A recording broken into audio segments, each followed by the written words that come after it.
Shalom, shalom, bien-aimés frères et sœurs, je vous salue dans le nom de notre Seigneur et Sauveur Jésus. Bienvenue à notre espace d'exhortation et d'édification, le pain quotidien. Je suis Pasteur Steve et j'ai la grâce de partager avec vous le pain du jour. Je prie que nos esprits soient disposés afin de pouvoir entendre, afin de pouvoir comprendre et recevoir ce que Dieu veut nous communiquer au travers de ce partage au nom de Jésus. Ce mois, nous parlons de faire des choix selon Dieu. Et le thème de cette semaine, c'est choisir pour le royaume. Choisir pour le royaume. Ce matin, le sous-thème qui nous rassemble s'intitule Les choses d'en haut. Le choix des choses d'en haut ou encore choisir les choses d'en haut.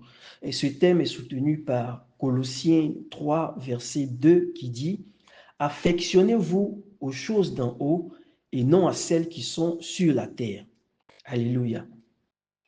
Alors, c'est un passage que la plupart d'entre nous connaissent, je crois, et il est tiré de l'Épître aux Colossiens. C'est une lettre que Paul a adressée à l'église de Colosse, donc aux chrétiens de Colosse. Pourquoi? Parce qu'il avait appris qu'il y avait beaucoup de faux enseignements, il y avait beaucoup de mauvaises pratiques qui avaient commencé à émerger en ces temps-là. Et ces fausses pratiques-là, ces faux enseignements étaient susceptibles en fait d'influencer la foi des convertis, d'influencer la foi du peuple de Dieu. Alléluia. Donc, il leur écrit pour répondre à ces dérives-là, il leur écrit pour rectifier ce qui n'était pas correct, il écrit aussi pour avertir. Alléluia. Et à un moment dans la lettre vient notre verset qui dit affectionnez-vous aux choses d'en haut et non à celles qui sont sur la terre. Alléluia. Mais qu'est-ce que ça veut dire? La première chose qu'on peut dire ici, c'est que les choses d'en haut désigne en fait des réalités célestes. Les choses d'en haut désignent les choses spirituelles. Alléluia. Les choses spirituelles telles que la présence de Dieu et les valeurs du royaume, la vie en Christ, la foi, la paix, tout ça. Alléluia. Et les choses d'en bas vont faire allusion au bien charnel ou bien matériel, les plaisirs, vont faire allusion à la richesse, vont faire allusion à la gloire du monde. Alléluia. Donc, regarder en fait les choses d'en haut, ça veut dire fixer en fait sa pensée, orienter sa pensée, ses priorités, orienter ses désirs sur les réalités qui sont spirituelles, sur des réalités qui sont éternelles, plutôt que sur les préoccupations quotidiennes, bien les préoccupations terrestres qui, elles, ne sont pas éternelles. Alléluia. Donc, la deuxième chose ici qu'on remarque, c'est que Paul, dans son verset, dans son adresse, il dit affectionnez-vous. Il utilise le verbe s'affectionner. Et s'affectionner qu'on peut aussi euh, trouver comme synonyme aimer, s'attacher. Alléluia. C'est un verbe d'action qui va venir impliquer que nous prenions la décision en toute conscience. Alléluia. Donc, s'affectionner signifie chercher activement la volonté de Dieu, méditer la parole de Dieu. Alléluia. Et puis, vivre dans l'attente du royaume de Dieu. Alléluia. Vivre en se projetant sur le royaume de Dieu. Alléluia. Donc, il y a un choix. Ce n'est pas anodin. Il y a quelque chose de délibéré à faire. C'est dire que ce n'est pas donné, ce n'est pas évident. C'est vraiment un effort que l'on doit faire sur soi et c'est un effort constant. Amen. Donc, frères et sœurs, quand moi je lis ce verset, et ce que je comprends, c'est que euh, ce n'est pas une simple suggestion. Alléluia. C'est vraiment un impératif. Lisons-le. Affectionnez-vous des choses d'en haut et non à celles qui sont sur la terre. On voit que c'est un impératif, c'est un ordre divin. Et Dieu, à travers Paul ici, vient nous appeler à réorienter quoi, nos priorités. Pourquoi? Parce que les gens avaient commencé à avoir d'autres priorités. Les gens avaient commencé à s'attacher à d'autres choses. Et quand il dit affectionnez-vous, ce n'est pas juste une action passagère ou bien spontanée, on va dire ponctuelle. Non, c'est vraiment une volonté, c'est vraiment un engagement total, c'est un engagement de l'esprit, un engagement du cœur. Alléluia. Donc Dieu veut quoi? Dieu veut que nous cultivions, je vais dire, entre guillemets, une obsession pour les réalités célestes. Amen. Sa présence, c'est sa justice, son royaume éternel. Alléluia. Ce sont ces choses auxquelles il veut que notre esprit soit constamment tourné. Il dit quoi? Il dit, cherchez premièrement le royaume de Dieu et sa justice. Cherchez d'abord le royaume de Dieu et sa justice. Cherchez quoi? Cherchez-moi d'abord. Amen. Il dit, je ne peux pas vous empêcher de chercher parce que moi-même, Dieu, j'ai caché les choses pour que vous les cherchiez et que vous les trouviez. Alléluia. Donc, c'est dans la nature de l'homme de chercher. Mais je vous donne un secret. Je vous donne un coup de pouce pour ne pas que vous vous épuisiez à chercher tout ce qui est secondaire, pour ne pas que vous vous épuisiez à chercher en vain, pour ne pas que vous vous épuisiez à chercher longtemps ou bien à chercher ailleurs. Moi, Dieu, parce que je vous aime, je vous donne la clé, je vous donne un raccourci. Commencez par chercher mon royaume et vous n'aurez plus à chercher le reste. Pourquoi? Parce que le reste vous sera donné. Cherchez le royaume des cieux et sa justice et le reste vous sera donné par-dessus tout. Alléluia.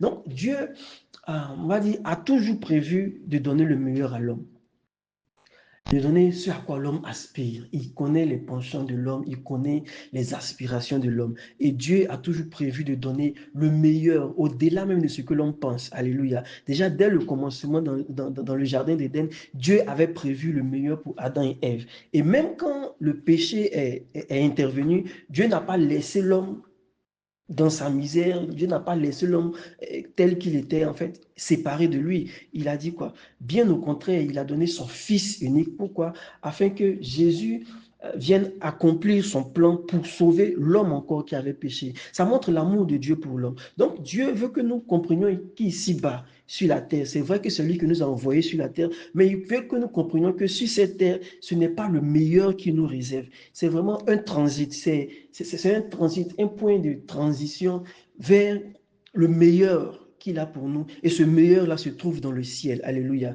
Donc, lorsque nous vivons, nous devons avoir à l'esprit que cette vie-là est éphémère et cette vie-là va passer et que notre vraie vie va commencer dans le ciel. Donc notre regard doit être porté vers le ciel et le meilleur que Dieu a pour nous doit vraiment être notre aspiration quotidienne, notre aspiration permanente. Alléluia.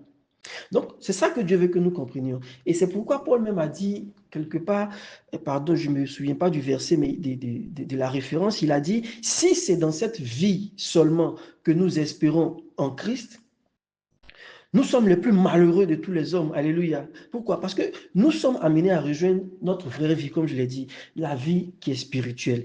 C'est elle que nous devons construire, c'est elle que nous devons garantir à tout prix. Et si nous sommes croyants et que nous vivons notre foi sans nous projeter, alléluia, dans notre vie au ciel, c'est que nous avons cru en vain. Alléluia. Mes frères et sœurs, c'est que nous avons cru, ou bien que nous aurons cru en vain. C'est pourquoi nous devons avoir à l'esprit que cette vie que nous sommes en train de vivre sur cette terre, certes, elle a beaucoup de bonnes choses, mais elle n'est pas tout. Il y a quelque chose après. Il y a une autre vie après. Et cette vie d'après est la vie la plus importante. Alléluia. Les choses de la terre sont tentantes, mais elles sont éphémères. Donc, nous ne devons pas en être absorbés ou bien en être obsédés. Nous ne devons pas le convoiter. Alléluia. Quand on parle des choses de la terre, ça ne signifie pas seulement des péchés grossiers. Ça ne signifie pas les péchés que nous imaginons, les péchés que nous pensons à chaque fois. Non, les choses de la terre signifient aussi les ambitions égoïstes. Alléluia. Les choses de la terre signifient les angoisses que nous avons à cause des choses matérielles. Les choses de la terre, ce sont toutes les distractions de ce monde qui vont venir pour amener, pour réduire en fait, comment dire, notre vision spirituelle. Parce que le monde va nous séduire. Le monde va nous séduire par ses promesses, par la richesse. Le monde va nous séduire par le succès, par le plaisir, par la reconnaissance du monde, par la reconnaissance de nos pères. Alléluia. C'est pourquoi même l'Ecclésiaste pouvait dire dans son avertissement que tout est vanité et poursuite du vent. Amen. Donc ce matin, bien aimé, Dieu nous appelle en fait à examiner ou bien à réexaminer nos affections, ce à quoi nous nous portons, ce vers quoi nous nous portons. Quelle place, par exemple, occupent les succès professionnels de nos pensées? Parce que certains Ne jure que par ça. Alléluia. Quelle place occupent les possessions de nos pensées? Quelle place occupent les biens matériels? Quelle place occupe la prière, la parole de Dieu? Quelle place occupe l'œuvre de Dieu dans notre vie, dans notre quotidien? Alléluia. Dans notre pensée. Alléluia. Nous sommes des citoyens du ciel. Nous sommes des ambassadeurs sur la terre, on l'a déjà dit. Donc nous devons investir, nous devons travailler pour le ciel. Nous devons travailler pour notre royaume, pour notre pour notre pays hôte, alléluia, et investir dans notre royaume parce que c'est notre héritage pour l'éternité. Amen. Et comment investir dans notre royaume? On peut investir dans notre royaume en recherchant la présence de Christ, alléluia, ou bien ou bien et en manifestant même le fruit de l'esprit qui est euh, contenu ou bien que l'on retrouve en Galates 5, verset 22. Alléluia. Donc, on a compris maintenant que le monde cherche à capter en fait notre attention. Le monde cherche à capturer nos cœurs par le stress, par les divertissements et même par l'orgueil. Mais Christ, Jésus-Christ, il peut nous libérer si seulement nous avons le regard fixé sur lui. Alléluia. C'est pourquoi, frères et sœurs bien-aimés, pour finir, je veux nous exhorter vraiment à ne pas regarder à gauche ni à droite, mais à lever les yeux et à choisir aujourd'hui de chercher les choses d'en haut, de garder le regard fixé sur Jésus et sur son royaume. Que Dieu vous bénisse, passez une excellente journée. Bénédiction.